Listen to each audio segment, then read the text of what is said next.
Okay, now let's come on to the real biggies, the eights. Taupo, I think I've mentioned this in my earlier talks, though I haven't really focused on this particular eruption. So Lake Taupo itself is the volcanic crater lake that resulted from this eruption 26,000 years ago. Before that, the biggest one was one, I'll go to the bottom right-hand corner here, on the island of Sumatra, called Lake Toba. Just to give you an idea of, I guess, relative size and volume of the material from the volcanoes, Mount St. Helens, 1 cubic kilometre, Krakatoa, there is 10, Tambora, 100. The one, I haven't got a picture, but just at the bottom of the writing there, Taupo, just over 1,000 cubic kilometres, and then Toba, they estimate at nearly 3,000 cubic kilometres of material. So, I guess the other one that people in the US, particularly in the US, should be maybe not worried about, but just maybe bear in mind, because certainly present estimates suggest that nothing major is likely to happen in the foreseeable future, and let's hope they're right. Just as a matter of interest, that little sort of yellow worm is the ash that came from Mount St. Helens after it erupted. The large sort of pink lilac colour there through a lot of central USA is the ash that would have come out from the supervolcano eruption from Yellowstone, or the two of them, just over 500,000 and 2 million years ago. Okay, that's a few minutes to go. Thank you, dear. In terms of, I guess, the nasties that come out from volcanoes, I mentioned about the ash and the ash fall. They have this thing called lahars, which actually derived from, it's a Javanese word, sort of meaning like a mud flow, very fluid flow. Landslide, we had that one on Mount St. Helens. But to me, the really scary ones are the pyroclastic flows. And I've got just a little video of one from Japan from a few years ago of pyroclastic flow.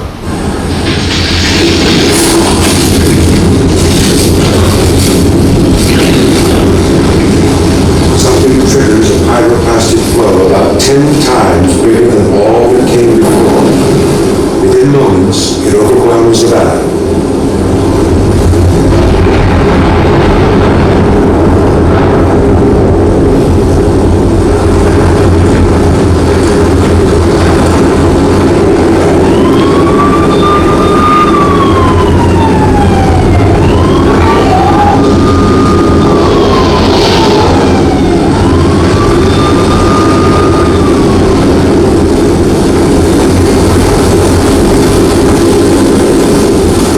The TV camera in the village records this scene.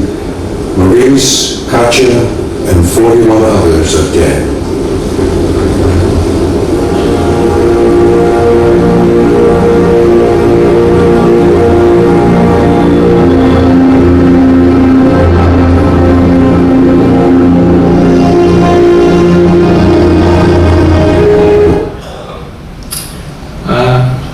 Maurice and Katja were actually two French volcanologists who sadly were studying the volcano most of their lives.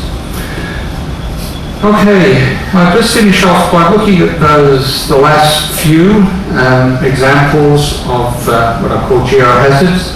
Maybe not as destructive as some of the ones we've just seen, but still nonetheless important. I guess the first one, landslides.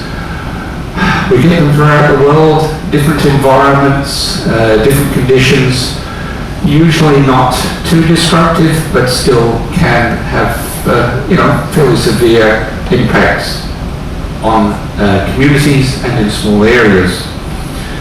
Another one is sinkholes. Are any Floridians here? Yes, a few. You probably know more about sinkholes than I do. It was interesting. I haven't got time to show it, but there was a nice little video of after, what was your Hurricane Irma, the last one that came through? And you know, because of all the water, all the rain, there was a lot of houses, unfortunately, that sort of ended up like that one, you know, teetering on the edge of a sinkhole. So, the last two I look at, coastal erosion is something in Australia I think we're pretty terrible at.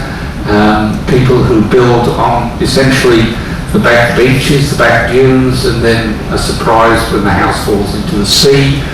And also people who build on, you know, they put a road through the cliff here, and the cliff's obviously, you know, just normal erosion, and oh, what a surprise, it's all fallen into the sea. And then finally, the last one, again, I think Australia is really bad at, is that we build on floodplains. And people here from Brisbane, yes, a couple, okay. I'm sorry, but I have to use Brisbane as an example. They had,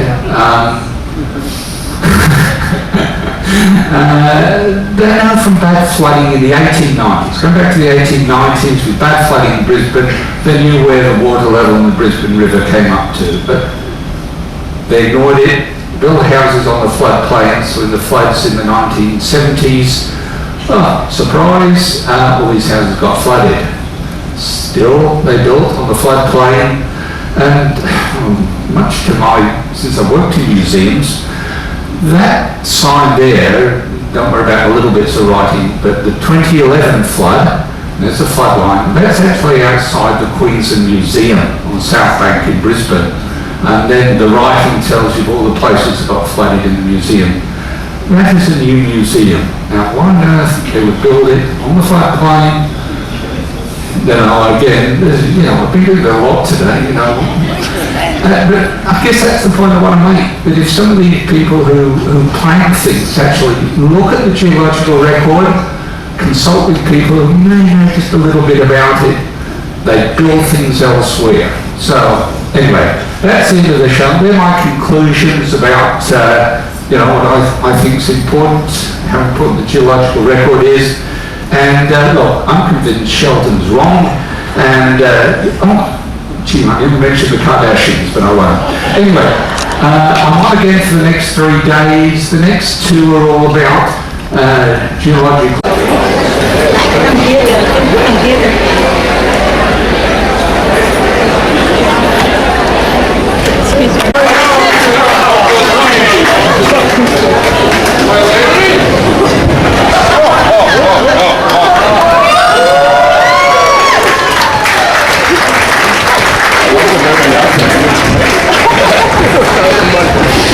Okay, ladies and gentlemen, now that our king and mermaids are present, what we're going to do is we're going to ask 4 guests at a time. Our pirates will assist in the flow. So pirates, basically all the guests who are standing around the pool area here have signed up in the inner pool area. We'll do 2 from the left, 2 from the right, so that there's 4 people at each point in the pool. You're going to swim the equator for us. You're going to get here to the front, make your way up the stairs, and kiss this beautiful fish.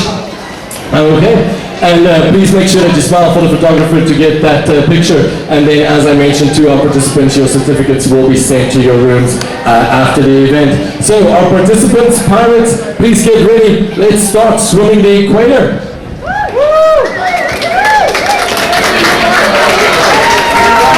We'll take 4 at a time. Make your way across and come up here to the beautiful fish.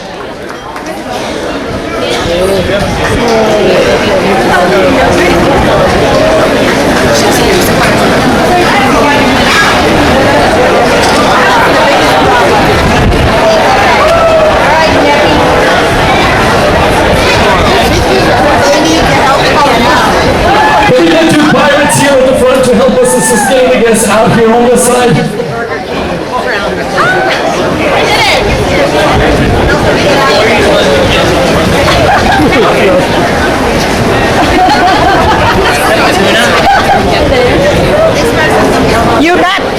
You come and kiss the fish. Kiss the fish. Folks, 4 at a time. We're going to ask you to go from one side of the pool to the next. That's how you cross the equator. You come out here where I am, make your way to the beautiful fish.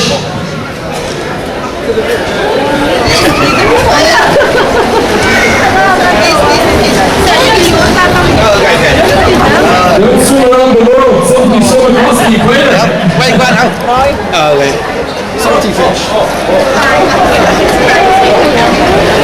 Lát nữa mà ra mà chiếc cái đồ nãy quay tùm lum lộn tùm lum.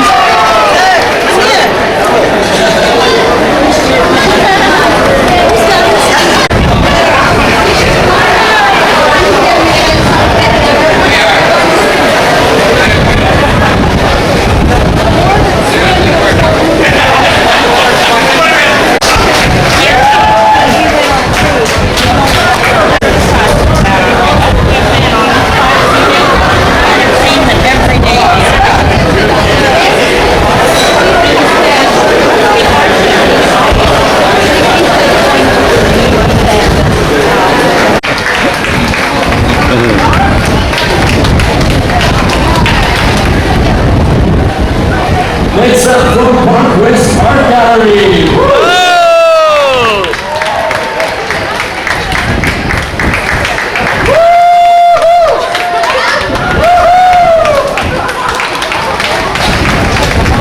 And last but not least, from our guest services front office staff, let's give these girls a massive round of applause.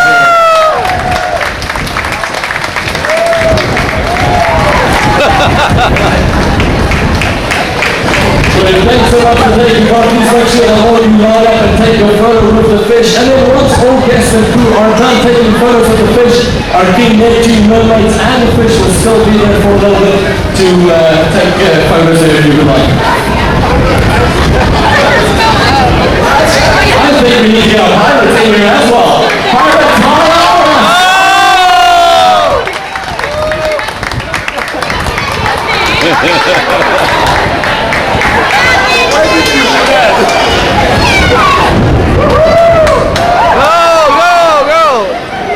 come on, fearless pirates.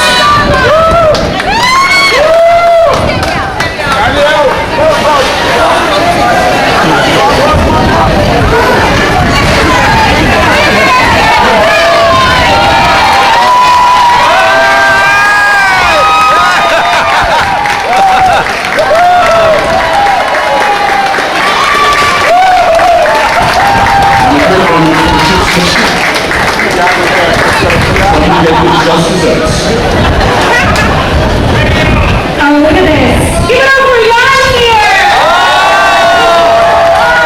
Seniors and dancers from Northern. What else do you need? Give us your phone. There you go. Take it off. I'm in the shirt. Nothing else.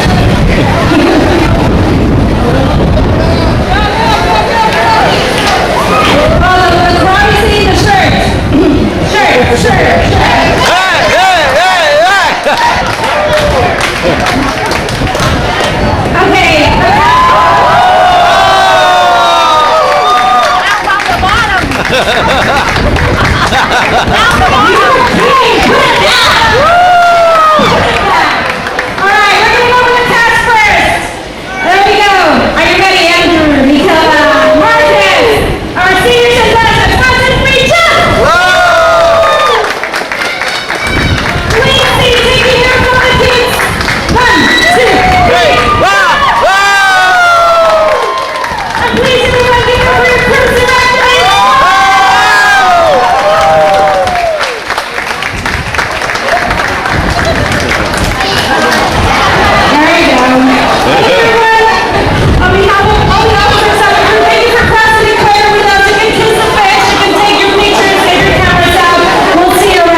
Thank you.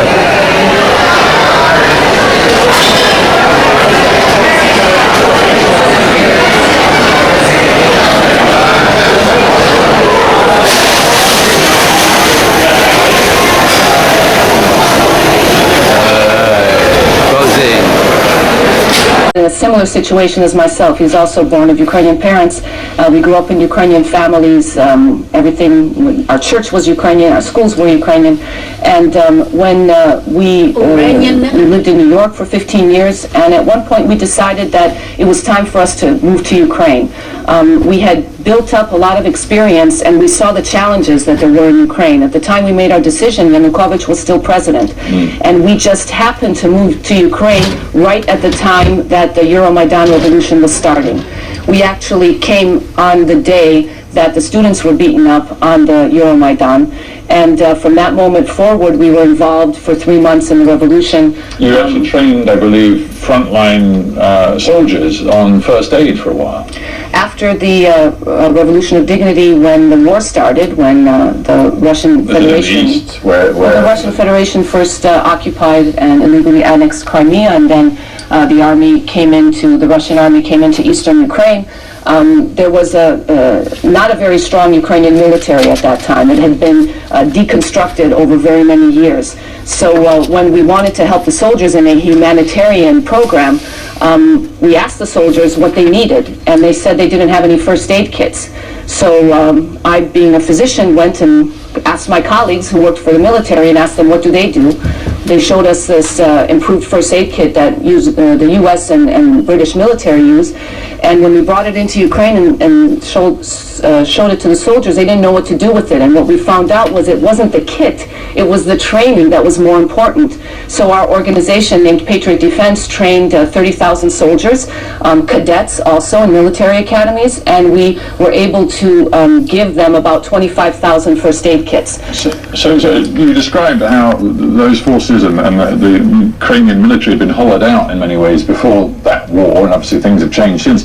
But it isn't obviously just the military where there is profound structural problems. And now that you are health minister, and goodness knows it's a meteoric rise, you're health minister, and you seem to see the most terrible problems in the healthcare system. I'm quoting you from 2017, describing a visit you made to a child cancer ward in a hospital, where you described mold on all of the walls, no doctors showing any respect to the kids who were patients, who could barely walk, and the head doctors making money off desperate parents.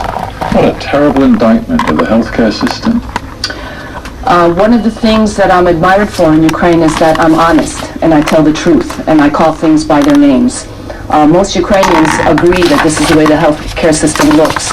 For 26 years of independence, nothing was done. Ukraine inherited the legacy of the Soviet occupation, the system that was and nothing much was done in the healthcare system. Everyone was pretty much afraid to touch it, and there is a great amount of corruption in that system itself. You need to lead a system where you seem to be suggesting that a very significant, if not an overwhelming number of the doctors at the heart of the system are utterly corrupt. If we don't face the problem, we'll never be able to solve the problem. But is that what you are saying? I'm saying that there is a big problem in Ukraine with corruption, whether it's on the level of the doctors. They make very low salaries, and they receive what they call gifts from patients, which is cash payment under the table. In the world, that would be called corruption. This goes all the way up to the top levels, where the heads of the pharmaceutical companies make deals with each other during tendering processes, so that we pay far more for the medicines than we should be paying. And the chain from the bottom all the way to the top, there are a lot of problems along the way. So what we're trying to do, what we're doing with the new healthcare system, is we're creating a system where there no longer is corruption that's necessary. The doctors will be making a decent salary, working in decent conditions, and they won't need to have those extra payments given to them. But to deliver that change, you've got to take the doctors with you, and it seems to me many of them aren't going with you at all. Just to quote one, the heart surgeon, and he's highly respected for his work in Ukraine, and many of his patients seem to be on his side. Boris Komarov accused you of ministerial negligence. He says your approach to the healthcare system in Ukraine has led to the deaths of hundreds, if not thousands of patients. This is an example of the fake news, fake narrative that comes out from those people who are against the healthcare reforms. This particular He's doctor, an actual heart surgeon, isn't he? yes, he is, and this particular doctor has been making a lot of money off of like placing stents in patients. What we do is we have national procurement of medicines in some of our medical devices. When he was in charge of buying those stents, we were able to afford only 10,000 stents and a certain amount of money. In 2015, the Parliament voted for a law where we handed over procurement to international organizations such as Crown Agents. And for the same amount of money that he was able to buy 10,000 stents, we've now been able to buy 20,000 To be fair stents to him, because of the he's not here to tendering respond process. to that particular charge of yours. I mean, he just says, look at my record, look at the patients whose lives I've saved, who seem to be on my side in this argument about where the healthcare system should be going. And he also points to other doctors. I could point you to prominent neurosurgeon Andrei, of course, Svetlana Donskaya from the leading children's hospital. They all say that your radical and some say reforms of the Ukrainian healthcare system are simply misguided. Well, I think that what we can look at is a different side to this. In the last 3 weeks, we started the program for patients to sign up with their family care doctors. Yeah. It's a change for them because until now, patients were told where to go to the doctor and which doctor they were supposed to see based on their geographic location. In the last 3 weeks, 1.3 million patients have signed up with their doctors. That's a huge amount of support for the change that's happening. There are over 18,000 doctors that have signed up into the system. There's also 1,200 medical facilities, the primary care facilities that are going along with this. So if we look at the real numbers, we see that the people of Ukraine, and actually most of the doctors of Ukraine, agree with this. When I was flying here, I was at Boryspil Airport in Kyiv, and I was sitting having a coffee before my flight, and a gentleman walked up to me, and he came up to shake my hand, and he said, "I'm from Dnipropetrovsk. I'm a family doctor. I've practiced for 40 years. Thank you for changing the system because finally I feel that I'll be able to do for my patients what I've wanted to do for them for many years." But it's a form of shock therapy for the system, because you really want to radically overhaul it, make it patient-driven, make doctors have a different sort of payment system, which is based on how many patients they have in their practice, which you say will encourage them to be better doctors. But is the system ready? There's one report from the Ukrainian media describing how in Odessa your push to make all of this a sort of e-system with digital healthcare is running up against the fact that in many clinics they don't have an internet connection. That's one of the requirements to be in the new healthcare system is to have internet and to have a computer so that the patients can sign up. Can you overcome the inertia, the vested interests that there are in the system as it currently stands, the status quo which you've described so descriptively as failing, in your view, the people of Ukraine? And I ask the question because one of the leading critics of what you're doing is actually from the President Poroshenko's own party, and is also a qualified doctor herself. That is Olga Bohomolets.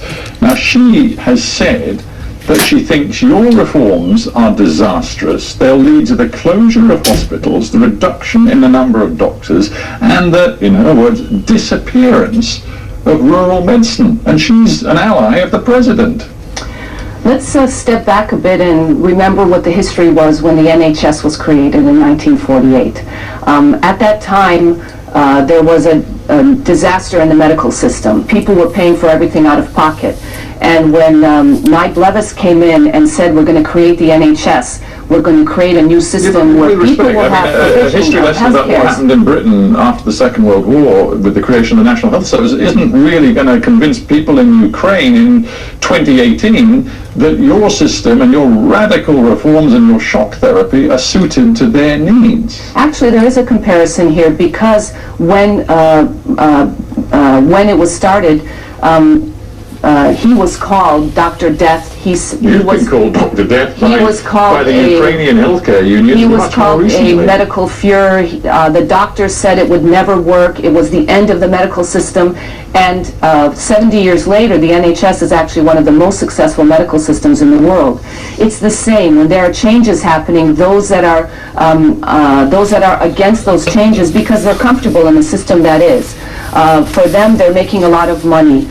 For them, they're comfortable in knowing what the rules are because they make the rules. Instead, what we're doing is pulling back and we're saying there should be equal rules for everyone and that each patient should have equal access to the quality health care that they don't have at this point. This is very important, not just in the sector of healthcare, but to the whole sort of raft of reforms that President Poroshenko claims to be determined to push through to transform and modernize Ukraine. Do you think President Poroshenko has got your back?